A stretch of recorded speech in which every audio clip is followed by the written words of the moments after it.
In this video, I am going to explain you about different types of functions used in MS Excel. MS Excel means Microsoft Excel. It is also known as electronic spreadsheet. In MS Excel, we are using the different types of function. First, what do you mean by function? Function is a predefined formula that helps to perform common mathematical functions.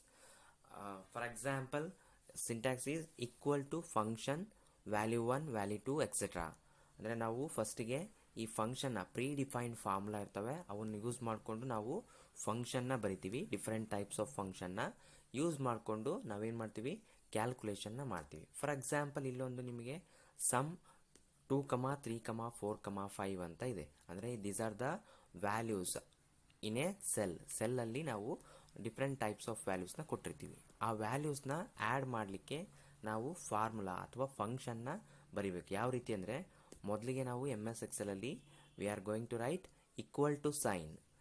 Every function or formula start from equal to sign. Equal ಸೈನಿಂದ ನಾವು start ಮಾಡಬೇಕು. First equal ಸೈನ್ನ ಬರೆದು next ಅದಾದಮೇಲೆ function ನೇಮ್ನ ಬರಿಬೇಕು.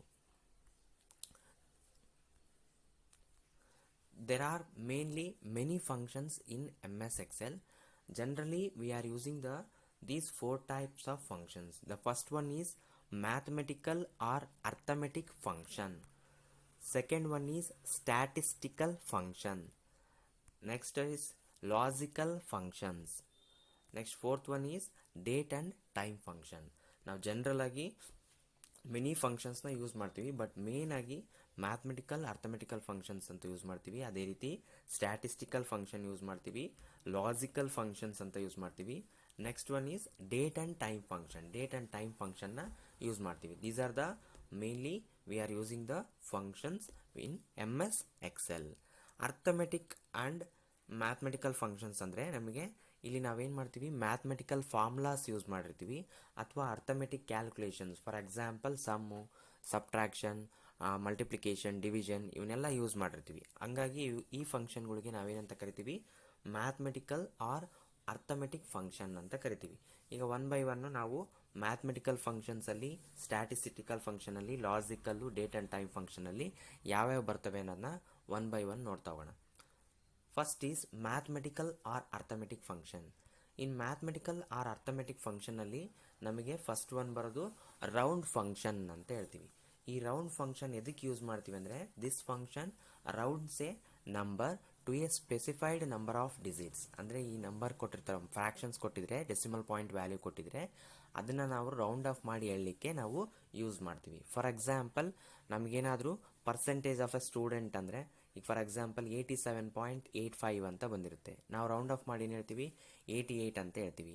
ಅಥವಾ ಅದೇ ರೀತಿ 87.5 ಮೇಲೆ ಅಂದರೆ 87.5ಗಿಂತ ಜಾಸ್ತಿ ಬಂದಿದ್ರೆ ನಾವೇನು ಮಾಡ್ತೀವಿ, ಅಲ್ಲಿ ಒಂದು ವ್ಯಾಲ್ಯೂನ ರೌಂಡ್ ಮಾಡಿ ಹೇಳ್ತೀವಿ.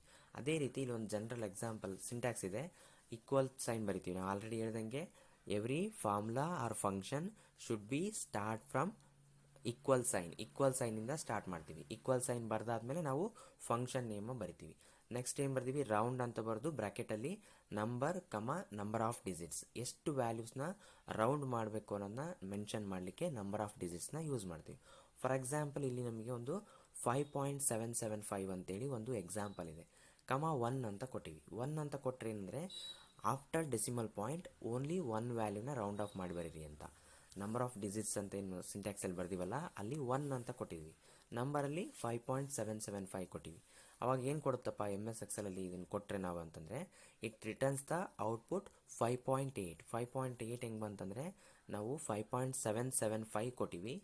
ಒನ್ ವ್ಯಾಲ್ಯೂನ ರೌಂಡ್ ಆಫ್ ಮಾಡಿ ಬರೀರಿ ಅಂದರೆ 7 ಅಂದರೆ ಪಾಯಿಂಟ್ ಡೆಸಿಮಲ್ ಪಾಯಿಂಟ್ ಆದಮೇಲೆ ಒನ್ ವ್ಯಾಲ್ಯೂ 775 ಇದ್ದರೆ 8 ಅಂತ ಬರುತ್ತೆ. ಅದೇ ರೀತಿ 0.5ಗಿಂತ ಕಮ್ಮಿ ಇದ್ದರೆ, 0.235 ಇದ್ದರೆ ಅದೇನು ಮಾಡುತ್ತೆ, ಒಂದು ವ್ಯಾಲ್ಯೂವು ಲೆಸ್ ಆಗುತ್ತೆ, 5.2 ಬರುತ್ತೆ. ಆ ರೀತಿ ನಮಗೆ ವ್ಯಾಲ್ಯೂ ರೌಂಡ್ ಆಗಿ ಔಟ್ಪುಟ್ ಬರುತ್ತೆ. ನೆಕ್ಸ್ಟ್ ಅದೇ ರೀತಿ second function is square root function. ಈ ಸ್ಕ್ವೇರ್ ರೂಟ್ ಫಂಕ್ಷನ್ ಎದಕ್ಕೆ ಯೂಸ್ ಮಾಡ್ತೀವಿ ಅಂದರೆ, it returns the square root of a given number. ಅಂದರೆ ನಮಗೆ ಒಂದು ವ್ಯಾಲ್ಯೂದು ಸ್ಕ್ವೇರ್ ರೂಟ್ ಬೇಕಾಗಿತ್ತು ಅಂದರೆ ಆ ಸ್ಕ್ವೇರ್ ರೂಟ್ನ ಕ್ಯಾಲ್ಕುಲೇಟ್ ಮಾಡಲಿಕ್ಕೆ ಅಥವಾ ಫೈಂಡ್ ಮಾಡಲಿಕ್ಕೆ ನಾವೇನು ಯೂಸ್ ಮಾಡ್ತೀವಿ, we are using the square root function. Syntax ಹೆಂಗೆ ಬರಿತೀವಿ ಅಂದರೆ equal sign square root the given number, ಅಂದರೆ ಯಾವುದಾದ್ರೂ ಒಂದು ನಂಬರ್ನ ಬರಿತೀವಿ. ಫಾರ್ ಎಕ್ಸಾಂಪಲ್ ಇಲ್ಲಿ ನಮಗೆ 64 ಅನ್ನೋದು ಒಂದು ನಂಬರು. ಈ 64 ಇಂದು ಸ್ಕ್ವೇರ್ ರೂಟ್ ಕಂಡುಹಿಡಿಬೇಕಂದ್ರೆ ನಾವೇನು ಬರಿತೀವಿ, ಈಕ್ವಲ್ ಟು ಸೈನ್ ಬರೆದು ಸ್ಕ್ವೇರ್ ರೂಟ್ ಅಂತ ಬರೆದು ಬ್ರಾಕೆಟಲ್ಲಿ 64 ಅಂತ ಬರ್ತೀವಿ. ಅವಾಗ ಏನಾಗುತ್ತೆ, ಇದು ಔಟ್ಪುಟ್ ನಮಗೆ it returns the output or result value 8 ಅಂತ ಕೊಡುತ್ತೆ. ಅಂದರೆ 8 ನಮಗೆ ಆನ್ಸರ್ ಬರುತ್ತೆ. ಸ್ಕ್ವೇರ್ ರೂಟ್ ಆಫ್ 64 ಈಸ್ 8 ಅಂತ.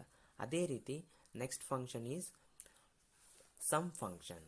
ಈ ಸಮ್ ಫಂಕ್ಷನನ್ನು ಯಾಕೆ ಯೂಸ್ ಮಾಡ್ತೀವಿ ಅಂದರೆ it adds the all the number of cells, ಅಂದರೆ ನಮಗೆ ಏನು ಸೆಲ್ ವ್ಯಾಲ್ಯೂಸ್ ಕೊಟ್ಟಿರ್ತೀವೋ ಆ ಸೆಲ್ನ ಮೆನ್ಷನ್ ಮಾಡಿದರೆ ಅಥವಾ ಆ ವ್ಯಾಲ್ಯೂಸ್ನ ಮೆನ್ಷನ್ ಮಾಡಿದರೆ ನಮಗೇನು ಮಾಡುತ್ತೆ, ಅದು ಟೋಟಲ್ ವ್ಯಾಲ್ಯೂನ ಸಮ್ ಮಾಡಿ ನಮಗೆ ಡಿಸ್ಪ್ಲೇ ಮಾಡುತ್ತೆ. ಫಾರ್ ಎಕ್ಸಾಂಪಲ್ ಸಿಂಟ್ಯಾಕ್ಸ್ ಹೆಂಗೆ ಬರಿತೀವಿ ಅಂದರೆ ಈಕ್ವಲ್ ಟು ಸೈನ್ ಬರೆದು sum of number 1, number 2, etcetera and so on. ಅಂದರೆ ಎಷ್ಟು ಬೇಕಾದರೂ ನಂಬರ್ಸು ನಾವು ಬರಿಬೋದು. ಅದೇನು ಮಾಡುತ್ತೆ, ಎಷ್ಟು ನಂಬರ್ಸ್ ಬರೆದಿರ್ತೀವೋ ಆ ನಂಬರ್ಸ್ನೆಲ್ಲ ಆ್ಯಡ್ ಮಾಡಿ ನಮಗೆ ರಿಸಲ್ಟ್ನ ಕೊಡುತ್ತೆ. ಫಾರ್ ಎಕ್ಸಾಂಪಲ್ ಇಲ್ಲೊಂದು 15, 12, 4, 16, 8 ಅಂತ 5 ನಂಬರ್ಸ್ ಕೊಟ್ಟಿದ್ದಾರೆ. ಆ 5 ನಂಬರ್ಸ್ನ ಈಕ್ವಲ್ ಟು ಬರೆದು ಸಮ್ ಬರೆದು ಬ್ರ್ಯಾಕೆಟಲ್ಲಿ ಆ 5 ನಂಬರ್ಸ್ ಬರೆದ್ರೆ ಅದೇನು ಮಾಡುತ್ತೆ, 5 ನಂಬರ್ಸ್ನು ಆ್ಯಡ್ ಮಾಡಿ ನಮಗೆ ರಿಸಲ್ಟ್ನ ರಿಟರ್ನ್ ಮಾಡುತ್ತೆ. ಇಟ್ ರಿಟರ್ನ್ಸ್ 55, ಅಂದರೆ ಅವನ್ನೆಲ್ಲ ಆ್ಯಡ್ ಮಾಡಿದರೆ ನಮಗೆ 55 ಬರುತ್ತೆ. ಹಂಗಾಗಿ ಇಟ್ ರಿಟರ್ನ್ಸ್ 55 ವ್ಯಾಲ್ಯೂ ಅಂತ ಹೇಳ್ತೀವಿ. ನೆಕ್ಸ್ಟ್ ಅದೇ ರೀತಿ ಅಬ್ಸಲ್ಯೂಟ್ ಫಂಕ್ಷನ್. ಈ ಅಬ್ಸಲ್ಯೂಟ್ ಫಂಕ್ಷನ್ನ ಎದಕ್ಕೆ ಯೂಸ್ ಮಾಡ್ತೀವಿ ಅಂದರೆ it returns the absolute value of A number.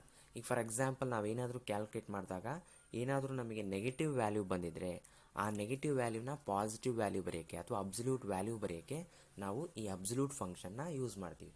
For example ಇಲ್ಲೊಂದು -23 ಅಂತ ಕೊಟ್ಟಿದ್ದೀವಿ. ಈ -23 ಅಂತ ಅಬ್ಸಲ್ಯೂಟಲ್ಲಿ ಕೊಟ್ಟರೆ ಅದೇನು ಮಾಡುತ್ತೆ, ಇಟ್ ಗಿವ್ಸ್ ದ ವ್ಯಾಲ್ಯೂ 23, ಅಂದರೆ ಅದು ನಮಗೇನು ಮಾಡುತ್ತೆ, ಪಾಸಿಟಿವ್ ವ್ಯಾಲ್ಯೂಗೆ ಕನ್ವರ್ಟ್ ಮಾಡುತ್ತೆ. Syntax equal to sign absolute ABS ಅಂತ ಬರಿತೀವಿ. ABS ಅಂದರೆ ಅಬ್ಸಲ್ಯೂಟ್ ಅಂತ ಹೇಳ್ತೀವಿ. ಅಬ್ಸಲ್ಯೂಟ್ ಆಫ್ ಎ ನಂಬರ್ ಅಂತ ಕೊಟ್ಟರೆ ಆ ನಂಬರ್ ನಮಗೆ ಏನಾಗುತ್ತೆ, ಪಾಸಿಟಿವ್ ವ್ಯಾಲ್ಯೂ ಬರುತ್ತೆ. ನೆಕ್ಸ್ಟ್ ಅದೇ ರೀತಿ next function is product function. Product function ಏನು ಮಾಡುತ್ತೆ, it multiplies all the numbers given as arguments and returns the product. ಅಂದರೆ ಆರ್ಗ್ಯುಮೆಂಟ್ಸ್ ಸೆಲ್ಲಿಗೆ ವ್ಯಾಲ್ಯೂಸ್ ಏನೇನು ಕೊಟ್ಟಿರ್ತೀವೋ ಅವನ್ನೆಲ್ಲವನ್ನೂ ಏನು ಮಾಡುತ್ತದು, ಮಲ್ಟಿಪ್ಲೈ ಮಾಡಿ ನಮಗೆ ಆನ್ಸರ್ನ ಕೊಡುತ್ತೆ. ಫಾರ್ ಎಕ್ಸಾಂಪಲ್ ಸಿಂಟ್ಯಾಕ್ಸಲ್ಲಿ product of number 1, number 2 and so on, ಎಷ್ಟು ನಂಬರ್ಸ್ ಬೇಕಾದರೂ ಕೊಡ್ಬೋದು. ಅವೆಲ್ಲ ನಂಬರ್ಸ್ನು ಮಲ್ಟಿಪ್ಲೈ ಮಾಡಿ ನಮಗೆ ಆನ್ಸರ್ನ ಕೊಡುತ್ತೆ. ಇಲ್ಲೊಂದು ಎಕ್ಸಾಂಪಲಲ್ಲಿ 4, 25 ಅನ್ನೋ 2 ನಂಬರ್ಸ್ ತೊಗೊಂಡಿದ್ದೀವಿ.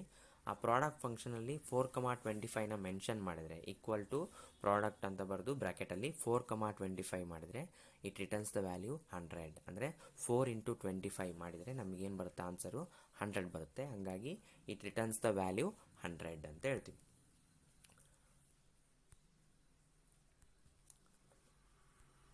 ನೆಕ್ಸ್ಟ್ ಅದೇ ರೀತಿ ಸೆಕೆಂಡ್ ಫಂಕ್ಷನ್ ಈ ಸ್ಟ್ಯಾಟಿಸ್ಟಿಕಲ್ ಫಂಕ್ಷನ್. ಅಂದರೆ ಈಗೆಲ್ಲ ನೋಡಿದ್ದು ನಾವು ಮ್ಯಾಥಮೆಟಿಕಲ್ ಫಂಕ್ಷನ್ಸ್ ಅಥವಾ ಅರ್ಥಮೆಟಿಕ್ ಫಂಕ್ಷನ್ ಅಂತ ಕರಿತೀವಿ. ಇಲ್ಲಿ ಸ್ಟ್ಯಾಟಿಸ್ಟಿಕಲ್ ಫಂಕ್ಷನ್ಸ್ ಅಂದರೆ ವ್ಯಾಲ್ಯೂನ ಕಂಪೇರ್ ಮಾಡಲಿಕ್ಕೆ ಏನು ಯೂಸ್ ಮಾಡ್ತೀವಲ್ಲ ಅವನ್ನ ಸ್ಟ್ಯಾಟಿಸ್ಟಿಕಲ್ ಫಂಕ್ಷನ್ ಅಂತ ಕರಿತೀವಿ. ಇಲ್ಲಿ first function is max function ಅಂತ ಹೇಳ್ತೀವಿ. ಮ್ಯಾಕ್ಸ್ ಅಂತಂದರೆ ಮ್ಯಾಕ್ಸಿಮಮ್ ಅಂತ function name. It returns the maximum value in a given range. ಅಂದರೆ ನಾವು ಕೊಟ್ಟಿರೋಂಥ ಸೆಟ್ ಆಫ್ ವ್ಯಾಲ್ಯೂಸಲ್ಲಿ ಮ್ಯಾಕ್ಸಿಮಮ್ ವ್ಯಾಲ್ಯೂ ಅಥವಾ ಲಾರ್ಜೆಸ್ಟ್ ವ್ಯಾಲ್ಯೂ ಯಾವುದಿರುತ್ತೋ ಅದನ್ನು ನಮಗೆ ಡಿಸ್ಪ್ಲೇ ಮಾಡುತ್ತೆ. For example syntax equal to maximum number 1, number 2, on so on ಅಂತ ಬರೆದ್ರೆ ಅಲ್ಲೇನು ಕೊಡುತ್ತೆ ನಮಗೆ, it displays the maximum value of a given set of values. ಇಲ್ಲಿ ಎಕ್ಸಾಂಪಲಲ್ಲಿ ನಮಗೆ 13, 27, 32, 45, 41 ಅಂತೇಳಿ ನಾವು ಒಂದು 5 ನಂಬರ್ಸ್ನ ತೊಗೊಂಡಿದ್ದೀವಿ. ಈ 5 ನಂಬರ್ಸಲ್ಲಿ ನಮಗೆ 45 ಅನ್ನೋದೇನು largest value. So it returns the 45 as the answer. ಇದನ್ನ ಎಲ್ಲಿ ಯೂಸ್ ಮಾಡ್ತೀವಿ ಮ್ಯಾಕ್ಸಿಮಮ್ ಮಿನಿಮಮ್ ಫಂಕ್ಷನ್ ಅಂತಂದರೆ ನಾವು ರಿಸಲ್ಟಲ್ಲಿ, ಅಂದರೆ ಈಗ ಫಾರ್ ಎಕ್ಸಾಂಪಲ್ ಒಬ್ಬ ಸ್ಟೂಡೆಂಟು ಯಾವುದರಲ್ಲಿ ಹೈಯೆಸ್ಟ್ ತೆಗ್ದಾನೆ ಅಥವಾ ಸೆಟ್ ಆಫ್ ಸ್ಟೂಡೆಂಟ್ಸಲ್ಲಿ ಒಂದು 100 ಸ್ಟೂಡೆಂಟ್ಸ್ ಇದ್ದಾರೆ. ಆ 100 ಸ್ಟೂಡೆಂಟ್ಸಲ್ಲಿ ಟೋಟಲ್ ಮಾರ್ಕ್ಸ್ ಯಾರು ಜಾಸ್ತಿ ಬಂದಿದೆ ಅಂತ ತೊಗೊಳ್ಳಿಕ್ಕೆ ನಾವು ಅಥವಾ ಫೈಂಡ್ ಮಾಡಲಿಕ್ಕೆ ಏನು ಮಾಡ್ತೀವಿ, ಈ ಮ್ಯಾಕ್ಸಿಮಮ್ ಫಂಕ್ಷನ್ನ ಯೂಸ್ ಮಾಡ್ತೀವಿ. ಅದೇ ರೀತಿ ಮ್ಯಾಕ್ಸಿಮಮ್ ಆದಮೇಲೆ minimum function. In the same way maximum function returns the maximum or largest value ಹೆಂಗೆ ಕೊಡುತ್ತೋ ಅದೇ ರೀತಿ minimum function returns the smallest value in a set of values. Set of ವ್ಯಾಲ್ಯೂಸಲ್ಲಿ ಸ್ಮಾಲೆಸ್ಟ್ ವ್ಯಾಲ್ಯೂ ಯಾವುದಿರುತ್ತೋ ಅದನ್ನು ನಮಗೇನು ಮಾಡುತ್ತದು ಡಿಸ್ಪ್ಲೇ ಮಾಡುತ್ತೆ. Syntax minimum of number 1, number 2 ಅಂತ ತೊಗೊಂಡ್ರೆ ಟೋಟಲ್ ನಂಬರ್ ಆಫ್ ವ್ಯಾಲ್ಯೂಸ್ ಎಷ್ಟು ಕೊಟ್ಟಿರ್ತೀವೋ ಅದರಲ್ಲಿ ಆ ಸೆಟ್ ಆಫ್ ವ್ಯಾಲ್ಯೂಸಲ್ಲಿ ಸ್ಮಾಲೆಸ್ಟ್ ವ್ಯಾಲ್ಯೂ ಯಾವುದಿರುತ್ತೋ ಆ ಸ್ಮಾಲೆಸ್ಟ್ ವ್ಯಾಲ್ಯೂನ ನಮಗೆ ಡಿಸ್ಪ್ಲೇ ಮಾಡುತ್ತೆ. Next is count function. Count function ಏನು ಮಾಡುತ್ತೆ, it counts the total number of cell values ಅಥವಾ cells that contain numbers and also numbers with in the list of arguments. ಅಂದರೆ ನಾವು ಎಕ್ಸೆಲ್ನಲ್ಲಿ ಬರೆಯುವಾಗ ಎಷ್ಟು ನಂಬರ್ ಆಫ್ ಸೆಲ್ಸ್ ಯೂಸ್ ಮಾಡಿವಿ ಅಂತ ನೋಡೋಕ್ಕೆ ನಾವೇನು ಮಾಡ್ತೀವಿ, ಕೌಂಟ್ ಫಂಕ್ಷನ್ನ ಏನು ಮಾಡುತ್ತೆ, ಕೌಂಟ್ ಫಂಕ್ಷನ್ನ ಬರಿತೀವಿ. ಈ ಕೌಂಟ್ ಫಂಕ್ಷನ್ನ ನಾವು ಈಕ್ವಲ್ ಟು ಕೌಂಟ್ ಅಂತ ಕೊಟ್ಟು ವ್ಯಾಲ್ಯೂ 1 ವ್ಯಾಲ್ಯೂ 1 ಅಥವಾ ನಾವಲ್ಲಿ ಸೆಲ್ ನಂಬರ್ಸ್ನ ಕೊಟ್ಟರೆ ನಮಗೇನು ಕೊಡುತ್ತೆ, ಟೋಟಲ್ ನಂಬರ್ಸ್ ಅಥವಾ ಟೋಟಲ್ ವ್ಯಾಲ್ಯೂಸ್ ಎಷ್ಟಿದಾವೋ ಅಷ್ಟನ್ನು ಅದು ಡಿಸ್ಪ್ಲೇ ಮಾಡುತ್ತೆ. ಅಂದರೆ ಟೋಟಲ್ ನಂಬರ್ ಆಫ್ ವ್ಯಾಲ್ಯೂಸ್ ಎಷ್ಟಿದಾವೋ ಅದನ್ನು ಕೌಂಟ್ ಮಾಡಿ ಡಿಸ್ಪ್ಲೇ ಮಾಡುತ್ತೆ. ಈಗ ಫಾರ್ ಎಕ್ಸಾಂಪಲ್ ಇಲ್ಲೊಂದು 5 ಸೆಟ್ ಆಫ್ ವ್ಯಾಲ್ಯೂಸ್ನ ನಾವಿಲ್ಲಿ ಕೊಟ್ಟಿದ್ದೀವಿ. ಈಕ್ವಲ್ ಟು ಕೌಂಟ್ 3, 7, 32, 45, 21 ಅಂತ. ಅಲ್ಲಿ ನಾವೇನು ಮಾಡ್ತೀವಿ, it returns the total value is 5 values ಇರೋದ್ರಿಂದ ಅದೇನು ಮಾಡುತ್ತೆ, it returns 5. Next is average function. Average function ಅನ್ನೋದು ಏನು ಮಾಡುತ್ತೆ ಅಂದರೆ, it returns the average of the given ವ್ಯಾಲ್ಯೂಸಲ್ಲಿ ಅದೇನು ಮಾಡುತ್ತೆ, ಸಮ್ ವ್ಯಾಲ್ಯೂನ ಕ್ಯಾಲ್ಕುಲೇಟ್ ಮಾಡುತ್ತೆ. ಸಮ್ ವ್ಯಾಲ್ಯೂ ಕ್ಯಾಲ್ಕುಲೇಟ್ ಮಾಡಿ sum divided by total number of values ಎಷ್ಟು ಯೂಸ್ ಮಾಡಿರ್ತೀವೋ ಅಷ್ಟನ್ನು ಡಿವೈಡ್ ಮಾಡಿ it gives the average value of the given values. Syntax average number 1, number 2 ಅಂತಂದರೆ ಟೋಟಲ್ ಆಗಿ ಇಲ್ಲಿ ನಮಗೆ 4 ನಂಬರ್ಸ್ ಇದ್ದಾವೆ, 50, 25, 45, 40 ಅಂತೇಳಿ. ಇದನ್ನು ನಾವು ಆ್ಯಡ್ ಮಾಡಿದರೆ ಅಥವಾ 160 ಆಗುತ್ತೆ. 160 ಡಿವೈಡೆಡ್ ಬೈ 4 ಅಂದರೆ 160 sum value divided by total number of values ಮಾಡಿದರೆ ನಮಗೆ ಆನ್ಸರು 40 ಅಂತೇಳಿ ಬರುತ್ತೆ. ನೆಕ್ಸ್ಟ್ ಅದೇ ರೀತಿ ಲಾಜಿಕಲ್ ಫಂಕ್ಷನ್ಸ್. ಈ ಲಾಜಿಕಲ್ ಫಂಕ್ಷನ್ಸ್ನ ನಾವು ಯಾವಾಗ ಯೂಸ್ ಮಾಡ್ತೀವಿ ಅಂದರೆ, we are using any conditions use ಮಾಡಿದಾಗ ನಾವು, ಅಥವಾ ಮೋರ್ ದ್ಯಾನ್ 1 ಕಂಡೀಷನ್ಸ್ನ ಇದರಲ್ಲಿ ಪ್ರೋಗ್ರಾಮಲ್ಲಿ ಯೂಸ್ ಮಾಡಿದಾಗ, ಫಂಕ್ಷನ್ಸಲ್ಲಿ ಯೂಸ್ ಮಾಡಿದಾಗ, ನಾವು ಎಕ್ಸೆಲ್ನಲ್ಲಿ ಯೂಸ್ ಮಾಡಿದಾಗ ನಾವು ಈ ಲಾಜಿಕಲ್ ಫಂಕ್ಷನ್ನ ಬರಿತೀವಿ. ಈ ಲಾಜಿಕಲ್ ಫಂಕ್ಷನ್ ಯಾವಾಗ ಟ್ರೂ ಬರುತ್ತೆ ಅಂದರೆ, if all the arguments are conditions are true. ಇಲ್ಲಿ ನಾವು ಬರೆದಿರೋದ್ರಲ್ಲಿ ಎಲ್ಲ ಕಂಡೀಷನ್ಸು ಅಥವಾ ಆರ್ಗ್ಯುಮೆಂಟ್ಸು ಟ್ರೂ ಇದ್ದರೆ it returns the value true ಅಂತ ಕೊಡುತ್ತೆ. ಇಲ್ಲ ಅಂದರೆ ಯಾವುದಾದ್ರೂ ಒಂದು ಆರ್ಗ್ಯುಮೆಂಟು ಅಥವಾ ಒಂದು ಕಂಡೀಷನ್ನು ಫಾಲ್ಸ್ ಆಯಿತು ಅಂದರೆ it returns the value false. Result ನಮಗೆ ಫಾಲ್ಸ್ ಅಂತ ಕೊಡುತ್ತೆ. ಇಲ್ಲಿ ಫಾರ್ ಎಕ್ಸಾಂಪಲ್ ಸಿಂಟ್ಯಾಕ್ಸಲ್ಲಿ ಈಕ್ವಲ್ ಟು ಅಂತ ಬರೆದು ಈಕ್ವಲ್ ಸೈನ್ ಬರಿತೀವಿ. ನೆಕ್ಸ್ಟ್ ಅದಾದಮೇಲೆ ಅಂಡ್ ಅಂತ ಬರ್ತೀವಿ. ಇಲ್ಲಿ ಲಾಜಿಕಲ್ ಅಂಡ್ ಫಂಕ್ಷನ್ನ ಯೂಸ್ ಮಾಡ್ತೀವಿ. Logical 1, logical 2 and so on. ಎಷ್ಟಾದರೂ ಲಾಜಿಕಲ್ ಫಂಕ್ಷನ್ಸ್ನ ಬರಿಬೋದು. ಫಾರ್ ಎಕ್ಸಾಂಪಲ್ ಇಲ್ಲೊಂದಿದೆ ನಮಗೆ, ಈಕ್ವಲ್ ಟು ಸೈನ್ ಬರೆದು ಅಂಡ್ ಅಂತ ಬರೆದು 3 is less than 5 and 8 is equal to 8 ಅಂತೇಳಿ ನಾವು 2 ಕಂಡೀಷನ್ಸ್ನ ಬರೆದಿವಿ. ಇವೆರಡೂ ಕಂಡೀಷನ್ಸು ನಮಗೆ ಏನಂದರೆ ಕಂಡೀಷನ್ ಪ್ರಕಾರ ಟ್ರೂ ಇದ್ದಾವೆ. 3 is less than 5 is also true and 8 is equal to 8 is also true. So it returns the output as true ಅಂತ ಕೊಡುತ್ತೆ. ನೆಕ್ಸ್ಟ್ ಅದೇ ರೀತಿ or function. Logical or function ನಮಗೆ ಟ್ರೂ ಯಾವಾಗಿರುತ್ತೆ ಅಂದರೆ, ಅಲ್ಲಿ ಅಂಡ್ ಫಂಕ್ಷನಲ್ಲಿ ಎಲ್ಲ ಕಂಡೀಷನ್ಸ್ ಅಥವಾ ಎಲ್ಲ ಆರ್ಗ್ಯುಮೆಂಟ್ಸು ಟ್ರೂ ಇದ್ದರೆ ಅದು ಟ್ರೂ ಕೊಡುತ್ತೆ, ಇಲ್ಲ ಅಂದರೆ ಫಾಲ್ಸ್ ಕೊಡುತ್ತೆ. ಬಟ್ ಇಲ್ಲಿ ಆರ್ ಕಂಡೀಷನಲ್ಲಿ ಅಥವಾ ಲಾಜಿಕಲ್ ಆರ್ ಫಂಕ್ಷನಲ್ಲಿ ಯಾವುದಾದ್ರೂ ಸೆಟ್ ಆಫ್ ಕಂಡೀಷನ್ಸಲ್ಲಿ ಯಾವುದಾದ್ರೂ ಒಂದು ಕಂಡೀಷನ್ನು ಟ್ರೂ ಇತ್ತಪ್ಪ ಅಂದರೆ ಅದು ನಮಗೆ ಕಂಡೀಷನ್ನು ಟ್ರೂ ಅಂತ ಬರುತ್ತೆ. ಅಥವಾ ಇನ್ನು ಬೇರೆ ಎಲ್ಲ ಕಂಡೀಷನ್ಸಲ್ಲಿ ನಮಗೇನು ಬರುತ್ತೆ, ಆನ್ಸರು ಫಾಲ್ಸ್ ಅಂತ ಬರುತ್ತೆ.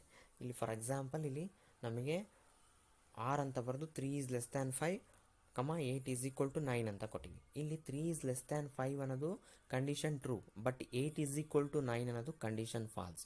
But also it returns the value true. ಅಂದರೆ ಲಾಜಿಕಲ್ ಆರ್ ಫಂಕ್ಷನಲ್ಲಿ ಕೊಟ್ಟಿರೋ ಕಂಡೀಷನಲ್ಲಿ ಯಾವುದಾದ್ರೂ ಒಂದು ಕಂಡೀಷನ್ನು ಟ್ರೂ ಇದ್ದರೆ ನಮಗೆ ಔಟ್ಪುಟ್ ಕೂಡ ಟ್ರೂ ಬರುತ್ತೆ, ಇಲ್ಲ ಅಂದರೆ ಔಟ್ಪುಟ್ಟು ಫಾಲ್ಸ್ ಬರುತ್ತೆ ಅನ್ನೋದು ಹೇಳ್ತೀವಿ. ನೆಕ್ಸ್ಟ್ ನಾಟ್ ಫಂಕ್ಷನ್ ಏನು ಮಾಡುತ್ತೆ ಅಂದರೆ, ಇದು it reverse the value of its argument ವ್ಯಾಲ್ಯೂನ ಏನು ಮಾಡುತ್ತೆ, ರಿವರ್ಸ್ ಮಾಡುತ್ತೆ. ಫಾರ್ ಎಕ್ಸಾಂಪಲ್ ಇದು ಕಂಡೀಷನ್ ಟ್ರೂ ಇದ್ದರೆ ನಮಗೆ ಔಟ್ಪುಟ್ಟು ಫಾಲ್ಸ್ ಅಂತ ಬರುತ್ತೆ, ಕಂಡೀಷನ್ ಫಾಲ್ಸ್ ಇದ್ದರೆ ಔಟ್ಪುಟ್ ನಮಗೆ ಟ್ರೂ ಅಂತ ಬರುತ್ತೆ. ಇಲ್ಲಿ ಎಕ್ಸಾಂಪಲಲ್ಲಿ equal to not 3 is less than 5 ಅಂತ ಬರೆದಿದ್ದೀವಿ. ಇಲ್ಲಿ equal to not 3 is less than 5 ಅಂದರೆ 3 is less than 5 is a condition true, but it returns the value false. ಯಾಕಂದರೆ ನಾವಲ್ಲಿ ನಾಟ್ ಅಂತ ಕೊಟ್ಟಿದ್ದೀವಿ. ಅಂದರೆ ಅದೇನು ಮಾಡುತ್ತೆ, ಔಟ್ಪುಟ್ ಏನು ನಮಗೆ ಕಂಡೀಷನ್ ಟ್ರೂ ಇದ್ದರೆ ಫಾಲ್ಸ್ ಬರುತ್ತೆ, ಫಾಲ್ಸ್ ಇದ್ದರೆ ಟ್ರೂ ಬರುತ್ತೆ. ಇಟ್ ರಿವರ್ಸ್ ದ ವ್ಯಾಲ್ಯೂ ಅಂತ ಹೇಳ್ತೀವಿ.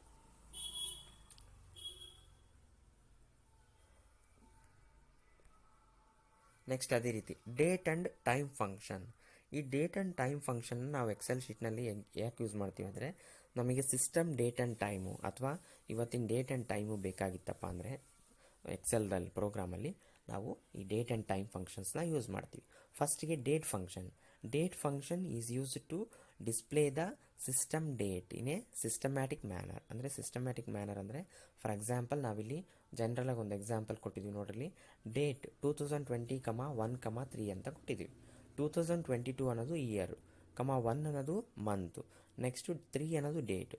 ಇಟ್ ಡಿಸ್ಪ್ಲೇ 3/1/2022 ಅಂದರೆ ಸಿಸ್ಟಮ್ಯಾಟಿಕ್ ಮ್ಯಾನರಲ್ಲಿ ನಾವು ಯಾವ ರೀತಿನಾದರೂ ಕೊಡಲಿ, ಇಯರು, ಮಂತು, ಡೇಟು ಕೊಟ್ಟಿದ್ವಿ. ಬಟ್ ಇಲ್ಲಿ ಏನು ಮಾಡುತ್ತದು, ಫಸ್ಟು ಡೇಟು, ಅದಾದಮೇಲೆ ಮಂತು, ಅದಾದಮೇಲೆ ಇಯರ್ನ ಡಿಸ್ಪ್ಲೇ ಮಾಡುತ್ತೆ. ಈ ಡೇಟ್ ಫಂಕ್ಷನ್ನು ಏನು ಮಾಡುತ್ತೆ, it displays the system date. ಸಿಸ್ಟಮಲ್ಲಿ ಏನು ಡೇಟ್ ಸ್ಟೋರ್ ಆಗಿರುತ್ತೋ ಆ ಸಿಸ್ಟಮ್ ಡೇಟ್ನ ನಮಗೆ ಕೊಡುತ್ತೆ. Next is now function. Now function is used to returns the current date and time. ಇವತ್ತಿನ ಡೇಟು ಮತ್ತು ಇವಾಗಿನ ಟೈಮು ಡಿಸ್ಪ್ಲೇ ಮಾಡಲಿಕ್ಕೆ ನಾವೇನು ಯೂಸ್ ಮಾಡ್ತೀವಿ, ನೌ ಅನ್ನೋ ಫಂಕ್ಷನ್ನ ಯೂಸ್ ಮಾಡ್ತೀವಿ. ಈಕ್ವಲ್ ಟು ನೌ NOW ಅಂತ ಬರೆದು ಬ್ರಾಕೆಟ್ ಹಾಕಿದರೆ ನಮಗೆ ಏನು ಬರುತ್ತೆ, it returns the system date and time, current date and ಟೈಮ್ನ ಅದು ಡಿಸ್ಪ್ಲೇ ಮಾಡುತ್ತೆ. Next today function display the or returns the current date. ಇವತ್ತಿನ ಡೇಟ್ನ ನಮಗೆ ಡಿಸ್ಪ್ಲೇ ಮಾಡೋಕ್ಕೆ ಏನು ಯೂಸ್ ಮಾಡ್ತೀವಿ, ಟುಡೇ ಫಂಕ್ಷನ್ನ ಯೂಸ್ ಮಾಡ್ತೀವಿ. These are all the functions mainly we are used in MS.Excel. MS.Excelನಲ್ಲಿ ನಾವು ಇವನ್ನ ನಾವು ಯೂಸ್ ಮಾಡ್ತೀವಿ. ಅದೇ ರೀತಿ ಇಲ್ಲಿವರೆಗೂ ಏನಾಯಿತು, ಇದು different types of functions used in MS.Excel ಆಯಿತು.